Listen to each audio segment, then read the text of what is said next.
And welcome out to our halftime report presented by Tackle Trading. It's a daily financial markets show where we dig into the overall market, stocks in the news, things that are happening. We hang out, we talk, and we give you guys value each and every day. Welcome out, halftime crew. Matt, how you doing this morning?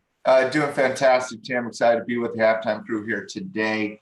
Not a whole lot happening in the market right now, but it's been a fairly bumpy ride this morning. Oh, there's always, even when it's boring, I find it fascinating, by the way. And there is some bumpiness in the market. You know, the dollar down, crude oil up, gold up, commodity rallying here just a little bit. But the stock market's a little bit mixed. You have strength in some areas like energy, but then you have weakness in others like Facebook, like we're looking at here on the screen. So we're going to dig into all of that here this morning, Matt. Let's start with the S&P 500 and give me a thorough review of that candlestick. Oh, not really nothing to see here, Tim. I know it kind of tested the lows here today, came down to 2880, bounced off, got down into that moving average, bounced off, showing some intraday strength here. But overall, it's just a continuation of what we're seeing. I mean, markets don't bounce off support and go straight back up. That's not how it works. We would love it if that happened like that. But today's just a normal day in the marketplace. We had a little bit of economic news. We've had very little stock news. And the market's kind of just hanging out right now. Yeah, I agree with that. And if you look at the candle, that's a narrow range candle, red candle for sure, down 0.1% is all. The S&P is only down 2 points for the day. Now we've had volatility this morning. Well, Tim, I'll tell you right now, when I woke up early this morning and I checked Twitter, this is before I even checked the marketplace. I was just checking Twitter. And that's kind of my normal routine is I get in, I check Twitter, and I love Twitter for news, but sometimes it can be very, very misleading. And when I was looking at Twitter and I started seeing like some of the traders I follow, Tackle Trading yourself and whatnot, they're all posting bearish type things. And I'm like, oh my goodness, what's going on in the market? I logged into Thinkorswim. I wasn't that curious, but I logged into Thinkorswim and we're down. I think at the time we were down like 6-7 points. It was somewhere during the open. I'm like, yeah, news can be misleading a little bit. Well, the thing about it is sometimes the market being down 1/3%, everything flashes red on a heat map and you're like, okay, we're going down. But I mean, you got to think about volatility. In my estimation, I give this kind of as a simple guide for people out there. If the market's not up or down more than 1%, I think of it just as another day at the office, Matt. That's all it is. Right? That's how I've always been. Mm-hmm. Yeah. No, it's me too. I mean, but Tim, we don't get as many 1% movements in the market as we used to. I mean, yeah. I remember back in the day, and I know I'm going to sound old here. Whenever you start with back in the day, you sound old. But I remember back in the day when we were young up and coming traders, back, 06, 07, then coming into 08, 09, and then the volatility of 10 and 11. And, I remember it was standard 1% movements, right? I mean, the market was obviously much cheaper back then than it is today.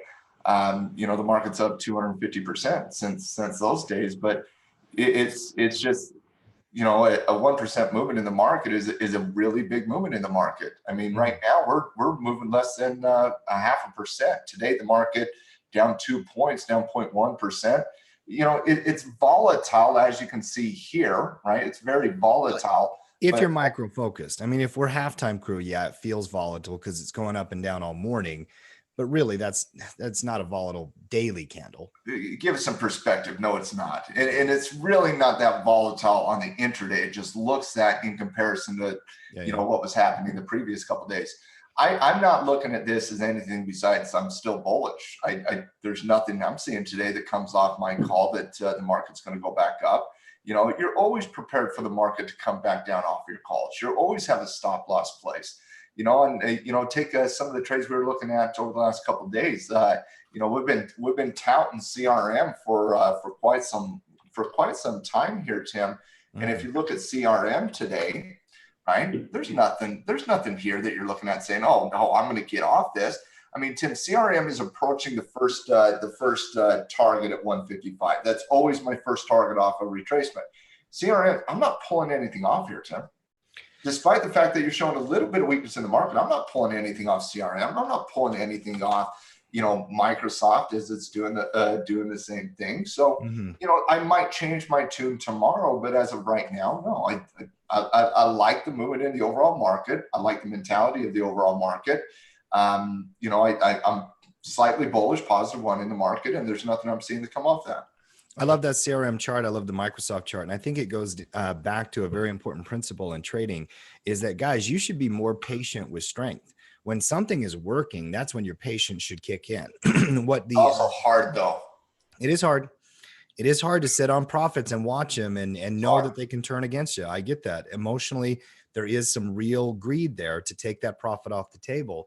But Matt, when this stock is up 1% and the market's flat, that's telling you relative strength, right? Relative strength. Now, and I love the analysis here on CRM and Microsoft as well. You could buy that breakout on CRM if it confirms.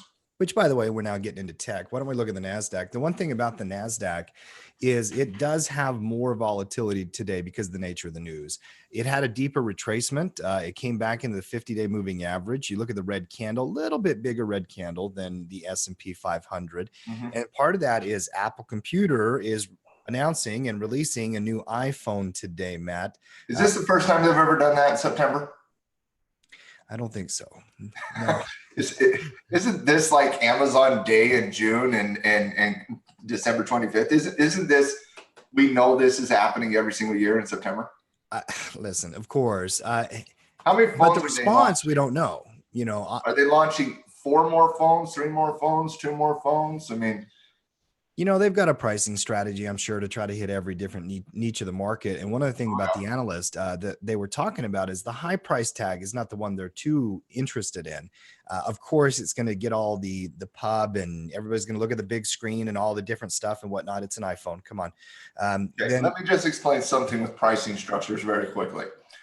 You always have to have an expensive phone to make the cheap phone look affordable. Right. You always have to have an expensive car to make the cheap car look affordable.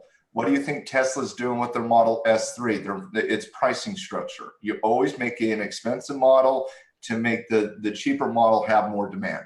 That's just pricing structure 101. I agree with that. First of all, volatility from an event like this can be real. Apple Computer is moving up and down a little bit today. It's still very, very extremely bullish in my estimation.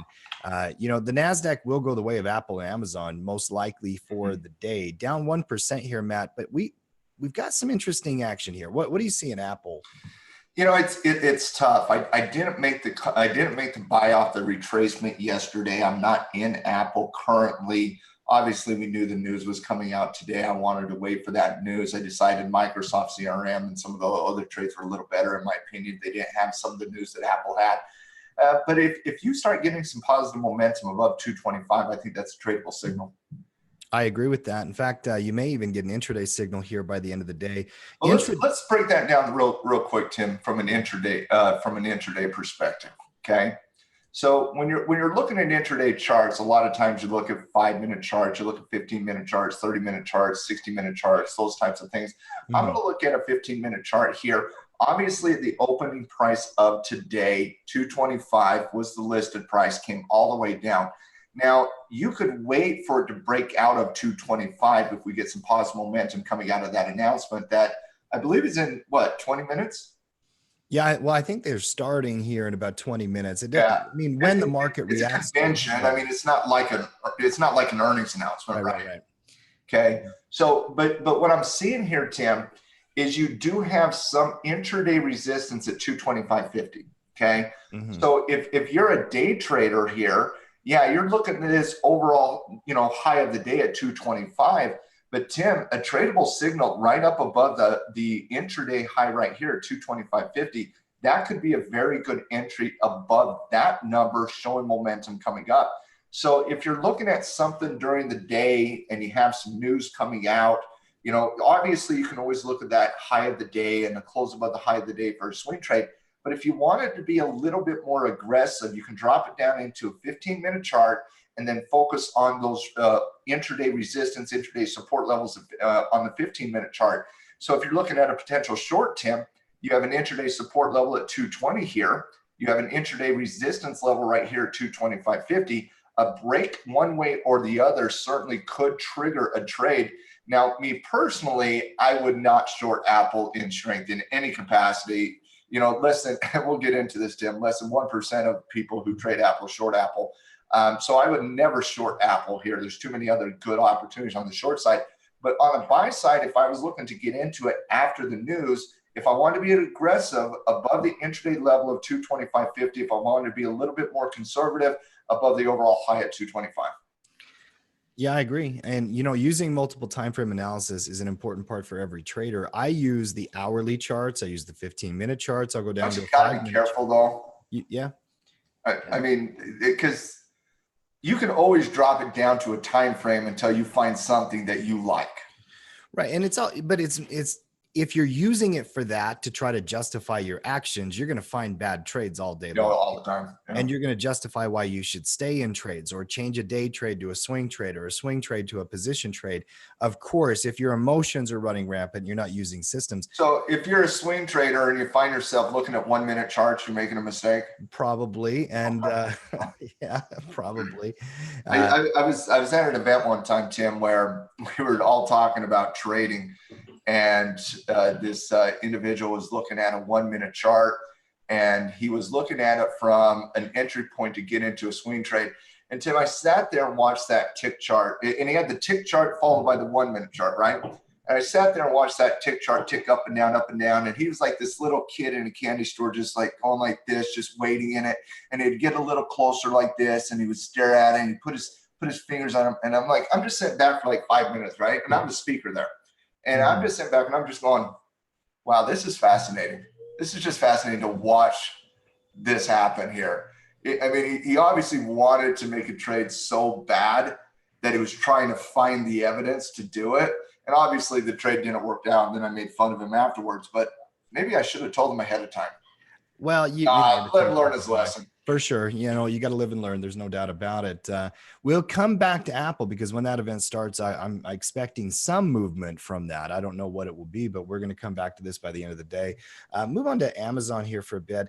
I read a report here today, Matt, FedEx, and we'll talk FedEx as well. And then we're going to go through all the other indexes. But while we're on tech, Amazon looks great. I think it's a very, very strong movement yesterday. That candlestick, that bullish engulfing candlestick, with tech relatively mixed today. You got Facebook down, Apple showing a little pullback on the candle. I like this candle here. If tech decides to run by the end of the day, Amazon could be the leader, right? Oh, if Amazon goes above 2,000, it can run to 250 in a day. So in an hour, yeah. We've seen it. So in the hour, yeah. Yeah, I like Amazon here as well, especially above 2,000. I also saw already in it, obviously. I saw another story, Matt, that literally disgusted me. It said that they're selling live Christmas trees from Amazon, and that I have no problem with that. The fact that I had to read about Christmas in September, I don't want to hear this. I don't want to see it. I don't want to know about Christmas yet. Christmas starts in June. I know, it's crazy. We got to stop this madness. It's insane. Don't get me started on. I'll lose all train of thought in how we have modernized the Christmas holiday season and forgotten everything that Christmas is supposed to be about. No, so don't get me started on this. That's an after the bell conversation. That is an after the bell conversation. But what's wrong with going up there and just getting your own tree, Tim? Well, I mean, not everybody can. I don't know. I think it's great. We used to do that when we were young. Yeah. No, we don't do that any longer. I'm sure my wife has already ordered a tree from Amazon. We could pull the old Chevy Chase and just go cut down the neighbor's pine tree. Oh, mother love that movie. Let's move on to Dow Jones Industrial Average. Actually strengthened the Dow. Dow is green here today while the other two were red. And I'm looking at a breakout potential, 26. Since we started talking. For sure. I think the industrials are rotating. Part of that is energy. The Dow having components like Exxon and Chevron and whatnot, you're rotating into those areas. And the consumer staples, we were cautious with staples yesterday, but they're showing strength. This breakout would be a tradable signal. And I like the Dow here today. Where would you put that breakout channel at? 62,200? Yeah. I'd say it's got to close above 26,200. You're currently high of the day on today. Let me just kind of get a number here, 26,164. I would say it's got to close above 26,200 for that to confirm a breakout. But I agree, Tim. I've been a little laggish on the industrials. They've been kind of the fourth index for me. If that breaks out at 26,200, when the Nasdaq is showing a little weakness, that might give me a little bit of a cause to bump that up a little bit. I could certainly see the breakout. If it does break out, Tim, it can scream to the all-time high. I agree with that. And as I'm looking at some of the Dow charts, Matt, Boeing strength today, up 2.7%. Boeing's a tackle 25 stock. Now, I've been neutral on Boeing for a long time, but there's good relative strength in the Dow Jones Industrial Average. Let's see here. What else is breaking out here? Goldman Sachs is not. Intel is not. IBM is showing some strength. Home Depot's been great. Johnson & Johnson, very bullish. Merck about to break. Go to MRK. This one was on a report. And sometimes if the Dow's strong, then you pull up a screen and you look at all 30 of the Dow companies. You can easily do that. Bring up MRK, which is a Dow component. Yeah, I'll bring all those up here in a second. Looking at kind of, these industrial good type companies here, Tim, that you've been talking about, there's 140 here if you're just looking at industrial goods. If you're looking at kind of the Dow Jones itself here, you have 4 companies that kind of match it. You got Boeing, Caterpillar, UTX, and 3M. Mm-hmm. You couldn't trade UTX. There is a potential reversal happening in Caterpillar that we have not looked at, Tim. This is a head and shoulders formation. A breakout of 145 could be a really good trigger on Caterpillar if you wanted, with the YM contract, going above that 26,200 level. Again, it has to confirm above that level. But if that happens and you see a Caterpillar above 145, that's not a bad trade out there. Same thing with UTX above its resistance levels. You have 3M now that is starting a nice little short-term bullish uptrend, forming a high base there. That's a potential trigger. In looking at just kind of these, Boeing is still kind of stuck in its overall neutral range there. I don't see that coming out of its neutrality, in this very short term. But 3M, Caterpillar, potential reversal. I like both those two. Yeah, industrials over the last week are up 1.5% relative to the overall market, where energy has been down, tech has been down. It's actually one of the better performers this week, and consumer staples. It's also breaking out a 78 on XLI, which is significant. XLI, XLP, along with some of those large cap tech stocks we like. Looks like some breakout activity here. Matt, a lot of what's going on in the market here today is going to be driven through the dollar. And I do want to finish by looking at the RTY, though, before we do go into commodities and currency. Russell showing some relative, weakness in general, but a nice tail on the bottom of the candle. Old resistance, new support. Pretty much same chart, in my opinion. Red candle's not great, but you're holding that zone. You are holding the zone, but I'll tell you, it does give me a little bit of caution here, and I say that as somebody who is long the RTY contract. So I am long the RTY here. I have a stop loss under 1,700. So in terms of this, I am a little concerned with the relative weakness, especially with some of the strength coming back into industrials. You could see another rotation here. Tim, I honestly felt like with the Russell breaking out of its cup and handle formation it did in August, that we were going to get better price appreciation on the Russell 2000 than we have done. Now with cash flow condors, I was kind of glad we did that, but with my directional call on it, I'm not. So with that, Tim, I mean, were you kind of expecting that too? A little bit of a bigger price movement than we've had?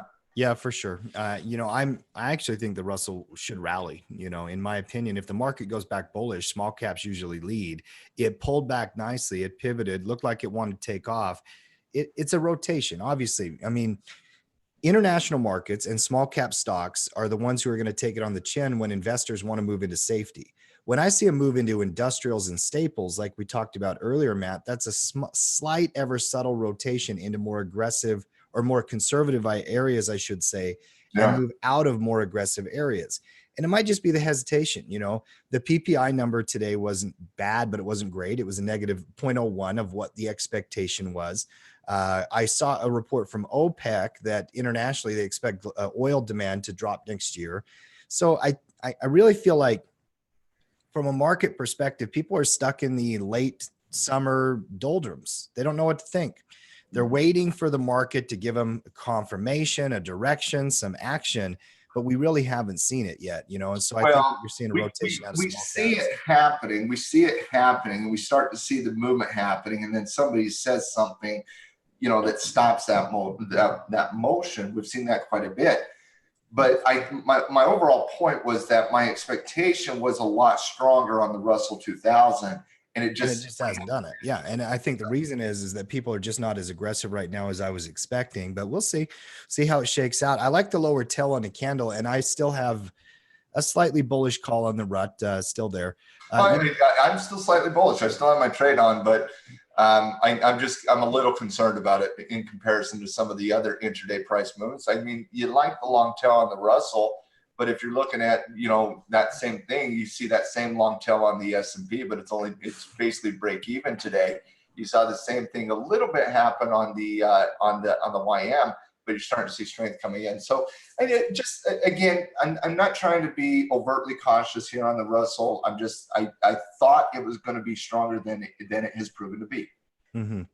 You know, the economic calendar had 2 events today, Matt. You look at these economic indicators every day. When the PPI has a negative reading, does that get you worked up at all? I know the market sold the dollar on that news, and the dollar did drop. Oh, of course. The dollar. Okay. So basically, PPI Producer Price Index is an inflationary report that is to the producers. And if inflation is upticking for the producers, that has a tendency to pass on to consumers in the CPI report. So the Producers Price Index is basically the change in price of finished goods and services sold by producers, right? The Consumer Price Index is that inflation passed on to the consumers. And if core PPI increases, then it's almost a given that, you know, core CPI will increase as well, because producers always pass on that increase in inflation to the consumers. You got to run a profitable business, right? Now, if my margin in a typical environment, Tim, as a business owner, is I make 10% on the sale of this good, but now it costs me 10% more money to produce that same good, I need to pass on that 10% to the consumer. Does that make sense? Yeah, of course. Okay, that's how inflation works, right?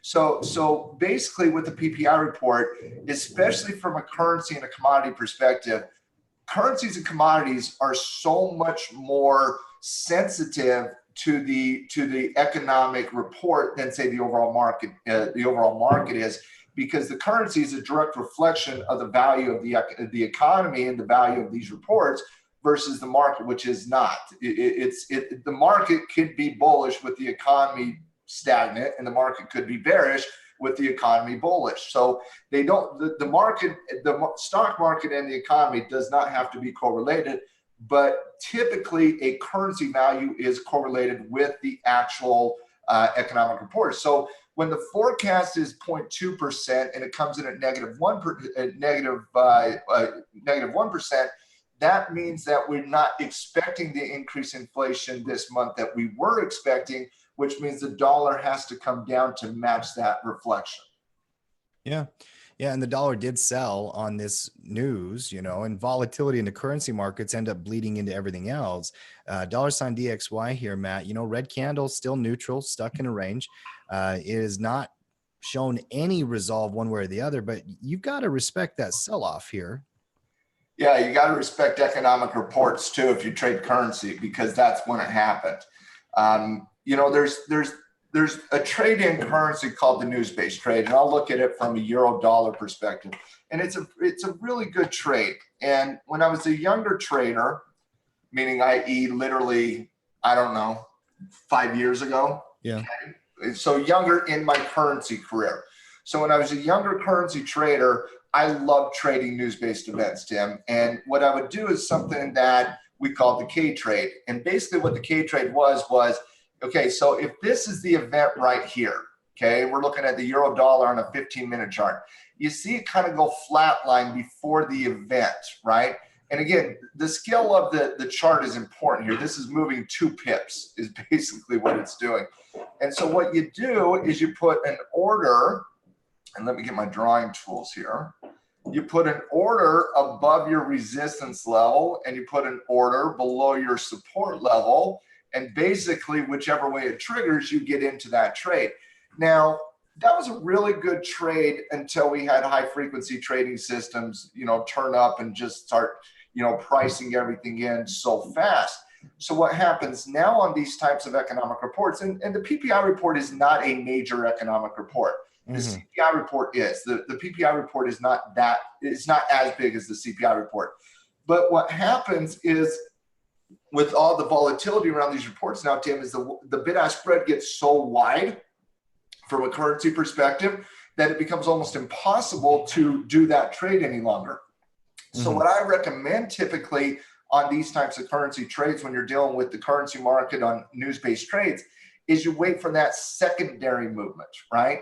And that secondary movement can take 30 minutes after, it can take an hour after, it doesn't matter, but you let your technical skill set just come into play. So as you can see here on the euro dollar, the US dollar is selling off, the euro is going up here. So as you're seeing on the euro dollar, you're seeing an intraday bullish uptrend starting to develop. You broke out of your intraday resistance level. And Tim, you're forming a bullish retracement with a hammer candle right here. That would be that secondary signal if you're looking at it from a trading perspective, is you just go back to your overall trend and pattern technical analysis skill set and you trade the secondary movement, not the primary movement. Yeah, no, and trading those currency pairs is always fascinating. The economic data and economic reports, Matt, they create opportunity. And if you are going to trade Forex, it is mandatory that you have an economic calendar up and know when those things are coming not out. Just for the dollar, Tim. Yeah. And this is kind of daunting, but if we come back here to the Forex factory here, Tim, if you're going to trade the dollar against anything, you need to not only have an understanding of the US economic reports, Tim, you have to have an understanding of all these economic reports that come out of all these different countries because they all impact the dollar. Yeah, I agree. A lot of stocks in the news today, but before we get into some of those, Matt, and we're, right at that Apple news event right now, we will come back to that. I do want to look at gold and oil. Gold. Tell you, I had a feeling, and I'm this close to coming off my bearish call. It's in a bear zone. I'm still maintaining it, but like we talked about yesterday and all week, and quite frankly, Matt, I'm counting 1, 2, 3, 4, 5, 6, 7, 8, 9, 10 candles in a row that we've been around these prices. 12 candles ago is like 2.5 weeks. So for most of later August and all through September, gold has been pricing around 1,200, a little bit below, a little bit above, and here we are today, a little bit above, about 1,209. Fundamentally, gold can rally. Whether it should rally or shouldn't rally has nothing to do with it. The chart is showing me a little changing momentum, Matt. That's not a pivot point yet. No, it's not. It's not a confirmed higher pivot low. So what would have to happen for you to go bullish on gold? Let's map this out. Let's review the evidence here, Tim. Okay. We had a call on the dollar on the breakout at 95.5. Okay. Dollar comes back down. We wanted it to pivot here. It didn't. We had a deep retracement. And I should have heeded my own advice. I hate deep retracements. I just don't like deep retracements. But we have a deep retracement. We both went long right here. We both went long on the dollar and we both went short on gold right there. That we looked like geniuses for about 15 minutes, okay? It hits into its intraday resistance level, comes back down, fades, okay? A couple of days ago, I warned that we might be facing some type of inverted head and shoulders pattern and drew this line, starting to come down. Dollar showing relative weakness, gold showing relative strength. Would you agree with that? Yeah. Okay. We were wrong on our call on the dollar. Would you agree with that? Yes. I mean, it doesn't matter whether I think I should have or shouldn't have been. We were wrong. No. We were wrong on it. Yeah. Right. I mean, I don't regret it, but we were wrong on it. we haven't been wrong necessarily on the gold yet, right? But you are starting to see weakness here, and you're starting to see strength over there on gold, Tim. And when I'm looking at gold here, and I'm seeing this little price action fade here, yes, it is still bearish. It is. And it's still bearish at best case neutral anywhere underneath 1220. But the question you asked me is, what would it take for me to go long on gold? And mind you, Tim, there is nothing I like more than buying gold. Nothing. Okay. I don't like CRM more. I don't like Microsoft more. I don't like any company more than I like gold. Okay.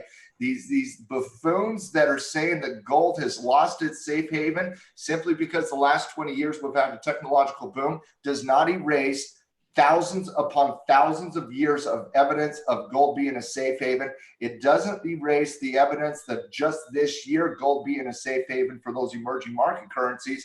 And the dollar bugs, and yes, you guys are dollar bugs. The dollar bugs who hate gold, they will be proven wrong over time, every time, in my opinion.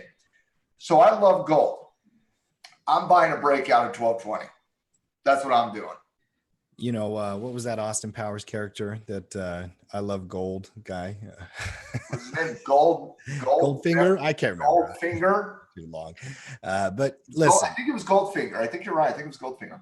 1220 is the line in the sand. There's no doubt about it. We're at 1210 right now. And if it broke and ran, it would be clearing moving averages. It would be confirming a new higher pivot low, a new higher pivot high. That is the developing nature of a changing trend. Well, now, you also see on the weekly chart here, Tim, okay? Big momentum, slowing momentum. Yep. Big momentum, slowing momentum. And so you also have slowing momentum on the chart, a little similar to over here. But yeah, I think you certainly could take a trade above 1220. You know, I say I'm going to do it, but I'm going to wait to see it happen first and then see what my portfolio is doing. But I at some point, there's going to be a good buying opportunity on gold and silver. Agreed? Yeah, there will be. Yeah, whether it's here or down the road after some. You're right. But if it goes up above 1220, I'm going to do it. If I'm wrong, I'm not going to be shy about doing it the next time it you know, reverses and breaks out. I like that. I'm just going to call it. I'm neutral on gold right now. Okay, that's me. I'm neutral on gold right now. Yeah. So I'm neutral on gold. I'm still willing to short gold under 1200 with a close under 1200, and I'm buying gold with something above 1220. And you might ask yourself, well, why don't you just straddle it then? That's impossible to straddle gold. You don't get the price point you think you think you need. But I like those two calls there. I'm neutral right now.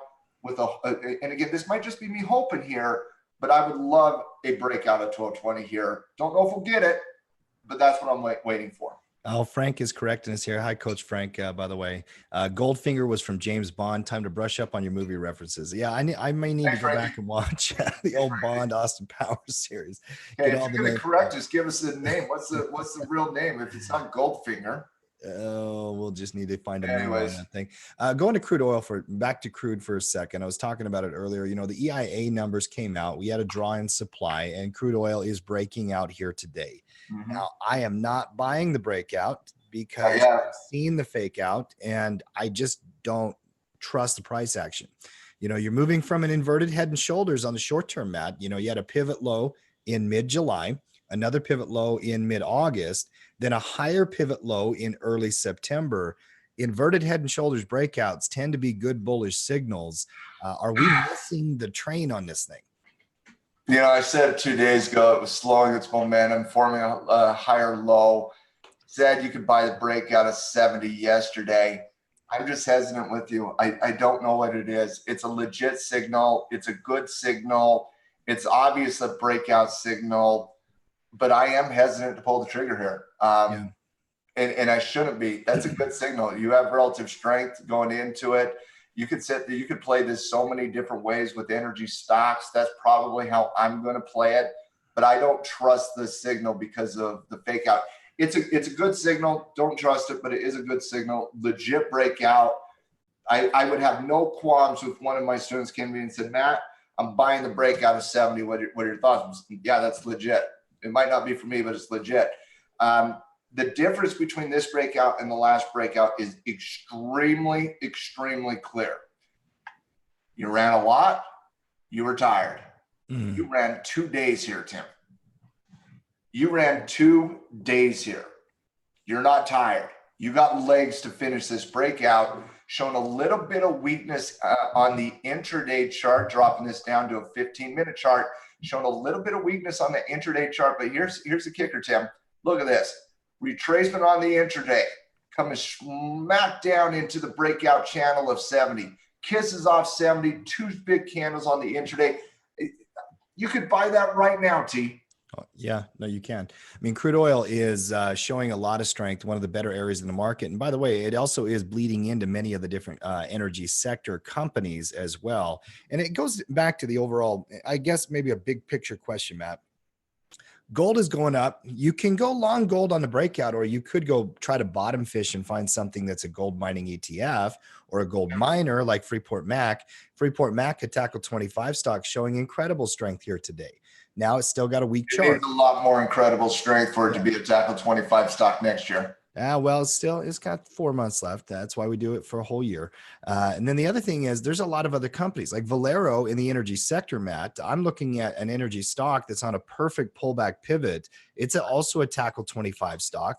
And I would be more interested in something like that. And it's also not prone. Valero and Valero, much similar to Tesoro, is not prone to the volatility in the commodity itself, right? So ExxonMobil, Chevron, Schlumberger, these types of big oil drillers are certainly prone to the shifts in oil and the value of oil. Valero, not so much. So Valero could be a good way to play this without taking the direct correlation to oil itself. Mm-hmm. Yeah, a lot more stocks I want to take a look at. You know, I read an announcement, which I think would be very, very good for the FDA to do, where they were thinking about restricting or pulling some of those flavored vape pen, e-cigarette type things, which obviously are made for kids, quite frankly. Let's not even mince words on that. You don't think an old man likes grape flavored e-cigarettes or whatever? Yeah. And the traditional companies that are in tobacco, big tobacco, they're rallying on the news because if you restrict that, they have more market share. PM is one of them, Matt. Big breakout. And then also Altria MO, the stock as well, is also showing a lot of strength. Philip Morris, good candle today. Do you play any of the tobacco stocks? I literally don't. I haven't looked at them in so long. It's not a bad chart on Altria. I would not buy on a candle like this, but I find that interesting volatility. No, but with that news, you could expect, a new trend to develop and so on and so forth. But, the warning here is they didn't do it. They just said they were going to look into it, correct? Yeah. That was, that's kind of the warning here. Obviously, this would be good for the big, manufacturers here because they're going to these smaller these vapor companies, so to speak. So obviously, if you ban that, then Philip Morris and Altria would be beneficial here. Sure, a little rapid fire, and then I don't think it's going to happen, mind you. No, I don't think so. But I like the idea what the FDA is doing, and hopefully they can follow through on that. I don't have any problem with them looking into that. A little rapid fire as we go through a few stocks. Then we're going to slow down and take a look at BLK once we do. CMG, Chipotle, we talked about it last week. Old resistance, new support. It's shown a lot of strength here this week, Matt. Beautiful action. JP Morgan, Jamie Dimon came out and said that he could beat Trump in a presidential election because he's smarter than him. Does that make you like Jamie Dimon? No. I okay, hold on. Wait, what? So let me get this straight. Jamie Dimon, New Yorker, JP Morgan, head of JP Morgan, says he could beat Trump in a presidential election because he's as tough as Trump is, he's smarter than Trump is, and 3, he's just what is this? Okay, let me say it like this. I don't know who lies more, Jamie Dimon or Donald Trump. It is very, very close. Okay. But JP Morgan's Jamie Dimon would not hold a candle in the wind in a political race to Donald Trump. Say what you will about Donald Trump. He is a marketing genius. He is a sales genius. He understands how to how to drive fear and demand in this capacity. Jamie Dimon, you are a hated Wall Street banker who nobody trusts and everybody thinks you're a liar. Only 65% of the populace thinks Donald Trump is a liar. 95% of the populace would think Jamie Dimon's a liar, and I would do my best to get that information out there. But for Jamie Dimon to think he could beat Donald Trump in a political election is one of the most laughable things. I would love it. First capitalism 10 years ago. I don't know the answer to this. If one of the halftime crew does, is Jamie Dimon a Democrat or Republican? I'm assuming got to be a Republican. Got to be right side. You know, I mean, right wing kind of Wall Street guy, right? Yeah. I found one comment he made to be very, very compelling and fascinating. Made me smile. He said, "By the way, this wealthy New Yorker actually earned his money. It wasn't from daddy." There's truth to that. Okay. But Jamie Dimon, you didn't earn your money in hardworking, blue-collar environments. Jamie Dimon, you earned your money by ripping off the people that support Donald Trump. So I'm not sure that's a good thing for you to get out there and push out there, Jamie. Bring up Berkby. There's been many gems here today. Warren Buffett had a quote today. I just want to bring it up. He said that the reason why bubbles happen is that people see their neighbors who they think they're smarter than. So let me get the exact quote, because I got to do it right. He says, people see their neighbors dumber than they are getting rich, and that's why bubbles happen. Warren Buffett. Oh, Warren, that's the only reason bubbles happen, really, Warren. Headline news. Go on to Snapchat. Social media. Am I a bad guy who thinks Warren's losing it a little bit? Yeah. Okay. Yes, you are. He's Uncle Warren. He's going to be dead within a few years. I mean, come on. He sold his soul to Goldman Sachs 10 years ago. Yeah, no, I get it. In fact, they do have a succession plan, I'm sure. He sits in his office. Have you seen the doc on Warren Buffett on HBO? Yeah. It's pretty good. I thought it was crazy, though, that he literally will buy his McDonald's breakfast based on what the stock market had done that day. That's next level OCD neurosis. That's next level OCD. Yeah. When you're worth $78 billion, that is next level. But you know what? There's a reason he's worth $78 billion. Let's run through all the social medias real quick. Twitter. Oh, T-Dog.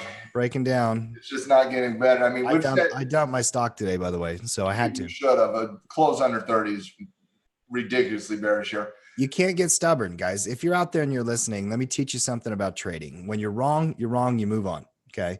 You know, Twitter is bearish, Matt. It's broken down. In fact, it's probably a bear entry point. It is. It is. No, it is. It's a low base breakdown. Snapchat down like 8%, something like that. I want to get your take very quickly on something, Tim. We've been, and we've had this. Listen, you stay away from these social media companies. That's been our stance here. Yeah. You know, not a buy, not a sell. It was a complete stay away, right? Mm-hmm. There was a moment there where I thought about buying Twitter, but never actually transpired, never did it. But I've stayed away. I've said stay away. But is it time to actually be like, hey, listen, let's go short the social medias? Is it that time, Tim? I mean, there's a reason you got out of Twitter today. It's a close underneath $30, a low base breakdown. Yeah. Looking at Snapchat very quickly. Snapchat down 8% on the day, a close underneath $10, and it got absolutely rocked. We've hated this company since the IPO. You know, and the big juggernaut, Facebook, is no darling. It's not a darling in any capacity. In fact, I've said it many times. Democrats hate it. Republicans hate it. Wall Street hates it. I mean, at what point do we say, hey, listen, we're short the social media companies? Because for me, it's a trigger on the downside today on Twitter. You can't short Snapchat after an 8% daily movement. We don't short $9 companies very we don't short $9 companies, but right. You know, and Facebook, a close under 160, Tim, in my estimation, would be a legit sell signal to the downside as well, with a very easy target down to 150. I mean, that to me does feel like, especially with Twitter breaking under 30 and, you know, Facebook showing some weakness off a bearish pivot. Yeah, of course. It's an entry point on Twitter today if you're bearish. It's an entry point on Facebook today, by the way, if you're bearish. Mm-hmm. I know that some people, and I think you would, wait for confirmation below 160. I would. That's a 3 candle, you know, bear retracement pullback trigger.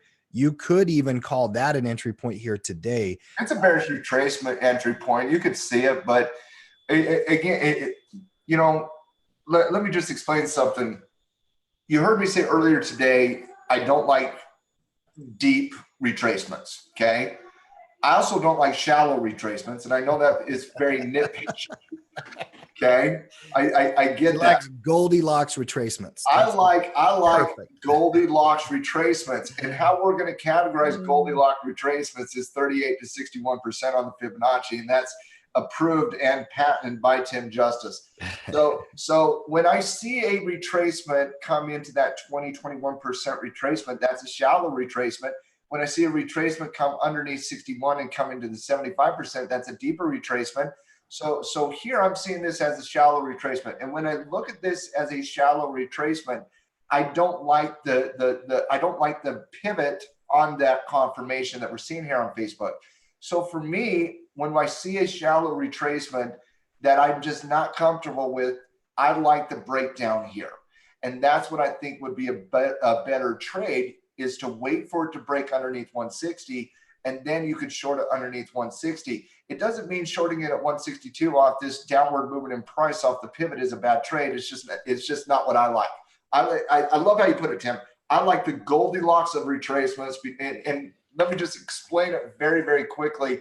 Coming back to the dollar index here, Tim, if you draw your Fibonacci's, and I'm going to remove my drawing sets here. If I draw just my Fibonacci retracement, okay, and I don't like Fibonacci extensions, but I do like Fibonacci retracements. So if I draw my Fibonacci retracement, here's your pivot at 61%. That's why I liked it. I didn't, you still can like it, but once it gets into this 78, 75%, that is just not very good. I love this 38 to 61%. That's my zone.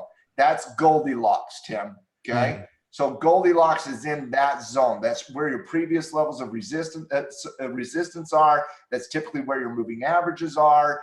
All of that jazz is kind of in that zone. So once it gets underneath that 61, that's that deeper retracement that I just very rarely see it actually pivot and go back up. I see a ton of times forming continuation patterns or potential reversal patterns with head and shoulders. Looking at the one we were just looking at, and we were looking at Facebook here, looking at Facebook, if I just kind of look at this time frame, and you're looking at this type of retracement right here, Tim, you're coming into that 23% retracement right there on the downward. That's what I would consider a shallow retracement when you're only coming into that 21 to 23%. And so to me, it just didn't get up enough for it to be that good bullish or that good retracement. And I know you did a coach's show yesterday where you kind of did a deep dive on this topic on kind of understanding what a retracement is. But that's just one technique. You got deep retracements, you got shallow retracements, and then I've never heard it like this, but I do like it. You got the Goldilocks of retracements. Since this was a shallow retracement, I'm not triggering into it. That automatically, and this is the best thing about understanding systems, Tim, that automatically tells me what I need to do. Yeah. That's the break of 160. Well, that's why we have rules, right? At some point, you have to take the subjective analysis out of your brain and put some rules on paper and create a system for your technicals, system for your options, system for your portfolio. There's no question about it. Matt, as we're talking here, Apple Computer, we've got to revisit it. I know we wanted to look at BLK, but we got to go back to Apple. They're live on the event right now. Intraday showing a little bit of resolve. They announced that they have released a new phone. A new watch, I should say, is what I just saw. Oh, Lord. Short it now. Who wants a new iWatch? People who want to save their life. I think it's tying in like a Fitbit and all that kind of stuff. So that really? Your health issues and whatnot. That's the argument we're making now. I don't know. People like their Apple Watch. What's wrong with an Apple Watch? Nobody likes the Apple Watch. I don't have one. So maybe they don't. Hold on. No, nobody likes the Apple Watch except core Apple lovers who like everything about Apple. It's like I guarantee somebody in the halftime crew is an Apple lover, and I just offended them by saying nobody likes the Apple Watch. So like my wife, like when the Apple Watch came out, she bought me an Apple Watch. She bought her 2 Apple Watches. She bought my son one, my daughter one, and I literally think we used them for about 5 seconds before she went back to her Garmin watch. So it's just No, that doesn't get me excited in any capacity. So the Apple Watch does not get you fired up. Well, the market originally started going up a little bit here, Matt. It is showing some resolve here intraday, probably Tim little Cook talking? watch. Oh, who is talking right now? Is Tim Cook on stage on a dark stage with his nice little cream colored suit on, with his button down? Try to act cool. Try to act like Jeff Bezos. Here's the live stream. Let me give you the link. Yeah. What phone did they announce? Do you have anything? Yeah, well, he's talking right now. You know, their presentations when they do these stage events are some of the most visually beautiful things in the world. The built-in electrodes in the back crystal and the digital crown, they detect electrical impulses from the heartbeat. They route them to the S4. Oh, yeah. Listen, people like him. Professional speaker to make that sexy. It's one of the greatest companies in the world for a reason, Matt. They know how to make things sexy. And the chart is actually very interesting here today. If it ends up showing enough strength to clear that 225 mark, Matt, that would be incredibly bullish on an intraday level. There's no doubt. Well, it wants to buy. Yeah. It does. I mean, it's from the time they started talking here at 1 o'clock Eastern Standard Time right there. I mean, you're up $2 intraday already, Tim. That's an almost a 1% movement on the intraday number itself. So it wants to buy here. I mean, regardless what, and by the way, whatever I said about the Apple iWatch would not change the fact that I would buy this. Okay. But I was kind of just making fun of the Apple iWatch. I might get me an Apple iWatch just to be counter trend. I'm with Linda. Wear an Apple iWatch for a month straight. I don't think you have it in you. I know we're long. Kick back to the daily. I want to go. There's a couple of stocks I have to look at. BLK, guys, from the report we've been talking about financial weakness. This is one, Matt. Maybe we can prep this tomorrow. Yeah. It's set up that if the market, because here's the thing about today, guys. I'm interested in the bullish potential activity as it's finding strength on the intraday, and there's areas in the market like we've been dialing in here. But if the market decides to sell, close. I got to be ready for the sell, though, if it happens. Well, in trading, you're prepared for everything, right? I'll tell you what, though, T. I don't see this going under 470 today. No, I don't think so. I mean, you're basically doging on the day-to-day. It's a $470 stock, and you're doging. So there's really kind of nothing happening here. 470 has proven to be a very good support level. We could get a close under it tomorrow. We could prep it tomorrow. I think we do a deep dive on prepping a short stock trade tomorrow by walking everybody through how you do the sell stop limit, how you do your target or your stop order. I think we could easily do that tomorrow. Yeah, I agree. And financials are the weak area. We talked about the brokers last week, Matt. AMTD was one that we had highlighted as a swing trade candidate, TD Ameritrade, and it did break down. The brokers in general have shown some weakness. You've missed the swing trade. You missed the swing though. But financials have shown some weakness, so that could be an area to keep an eye on if you're looking for some bear plays. Pretty much it, Matt. I did see one last report in cryptocurrency and Ethereum. You may need to go to Crypto Market Cap on this one, get a chart on Ethereum. Bitcoin is up over the last 30 days and Ethereum's down 45%. And I know I've got some crypto junkies out there, and I know people have been watching these cryptocurrencies for a while. There's enough evidence for me, Matt, that this whole crypto market is just too dangerous to be trading, and I think we've kind of clearly said that when it comes down to the Ethereum, the Bitcoin, all that kind of stuff. Be cautious, guys. There's some interesting news stories I've seen recently. Some stuff happening with the Winklevoss twins and the SEC's approving this and that. And every now and then there's some bullish activity, Matt, but I'm cautious with Bitcoin. BTC right there on the indices you could use, and it looks like it may break. Well, I got BTC. I don't think we have Ethereum on the watch. I was getting that chart. So ETH, US dollar. Here's Ethereum right here. Mm-hmm. That's just in the last couple months, Tim. I mean, this, if you look at the scale here, that is, well, if I can get her over there. That's year to date, Tim. I mean, this is just, it's garbage. Call it garbage. And these cryptos. The best call I've ever made. The best call I've ever made was in the fourth quarter of 2017, saying this was a bubble and you shouldn't touch it. Yeah. Yeah. You know, and that was when Bitcoin was skyrocketing 15,000 to 20,000. That's when everybody else was coming out and saying, you know what, you can just go buy Bitcoin. Tim, there was a guy on Facebook that I lost complete respect for, was literally pushing people to take $100,000 loans to go buy cryptocurrency with it. And I called him out on Facebook, and I called it out here, and I called it out on the podcast. It was a bubble then. It's still a bubble today, even if it's burst. This is a catch a falling knife scenario, guys. I know that you're going to want to get pulled in, and I get it. And you got to make your own investing choices, but I've seen people make mistakes in their career when they saw something they wanted last year. So there's that fear of missing out mentality, and you watch something go up for a long time, and then it finally comes back to a bottom, and you're like, I can buy Ethereum for $170.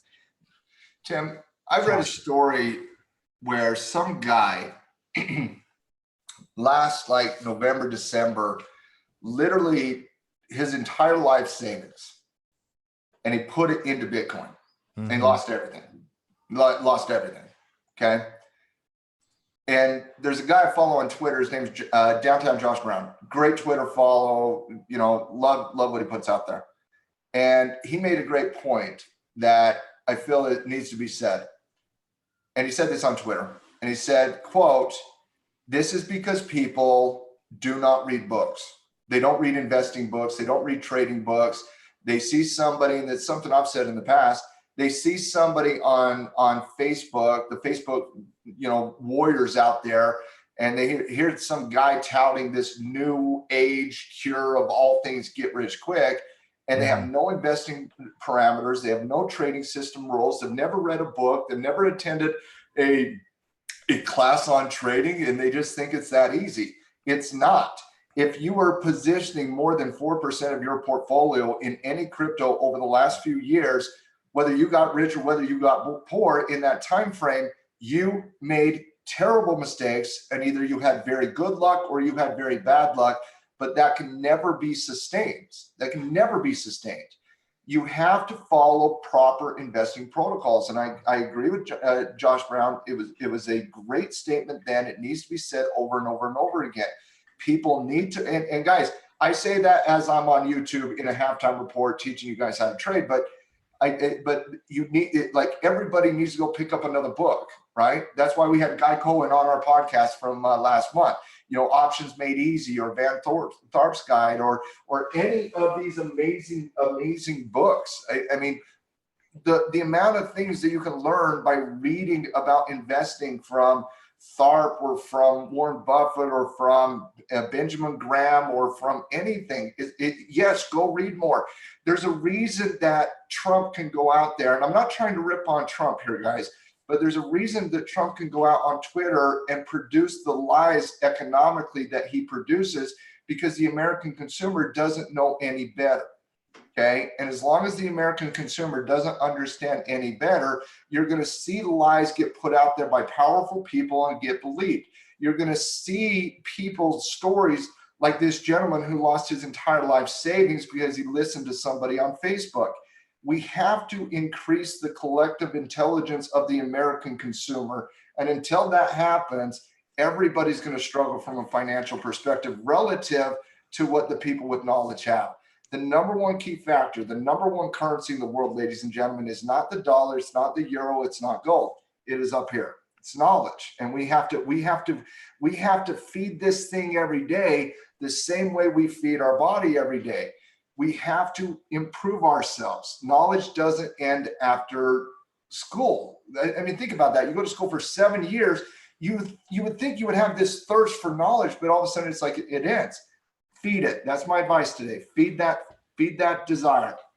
I love it. You know, and one thing to do, guys, to feed that is to, you know, get a list of books, you know, come to the halftime report every day. I don't know if I can effectively change the emotional and consumer intelligence of the American consumer, Matt. You know what I can do is I can impact our halftime crew each and every day. The only thing we can do is put it out there and make an offer, Tim. Yeah, that's right. And people get so scared of that. Oh, they're going to make an offer. No, We got to put that off. An offer could be that. Go read Options Made Easy. That's our offer, right? Go listen. Pick this up on Amazon. We had Guy Cohen on the podcast a few weeks ago. Great book. It's a fantastic book. If you're new at options, or if you want to have a good book on option strategies, it's a must read on your bookshelf for me. It's a really great book. And if you haven't heard the podcast we did with Guy Cohen, Matt, what episode was that? 284, I think, maybe a couple. It was late August. It'll be like 284. Yeah. Guy's a great individual who you can learn from in that podcast, reading his books, whatever it is. But I will say, I get so excited when I see the Halftime Crew every single day here, Tim. I get so excited. It's that type of dedication that creates success long-term. You guys keep it up. We're going to keep bringing the fire every single day. And Tim, whether we're successful or not at this, Tackle Trading is designed to reach the masses with financial education that they can afford. And we're going to keep on putting it out there. And we're going to keep on driving this so that 2 kids from Memory County, Utah, who were born to a coal miner's son, can go out there and change the financial world. All right. Sounds good to me. That was my idealism coming out. I just heard it. Yeah. That was my idealism. Oh, I mean, I get it. My realism comes in when I realize that Jamie Dimon just said another lie and he's getting away with it. Oh, well, JP Morgan. We'll have to talk more about the financials tomorrow. Guys, fantastic job. I'm short JP Morgan right now. Yeah, well, I'm sure. MS, Morgan Stanley. I mean, we can look at it. I'm not going to do it, but say la vie. I stole your word. Yeah, it's okay. Gold continues to rally here intraday. Apple's about ready to go into the positive territory for the day. Keep an eye on those. Get prepped for tomorrow, guys. We'll see you back here. Oh, my Lord. Apple wants it so bad. It wants to buy. It's going to go green right here as we talk. It just went green. It went green for the day here, guys. I've literally been waiting for it to go green. Apple's going green. We're going green. Thanks, guys. We'll see you tomorrow.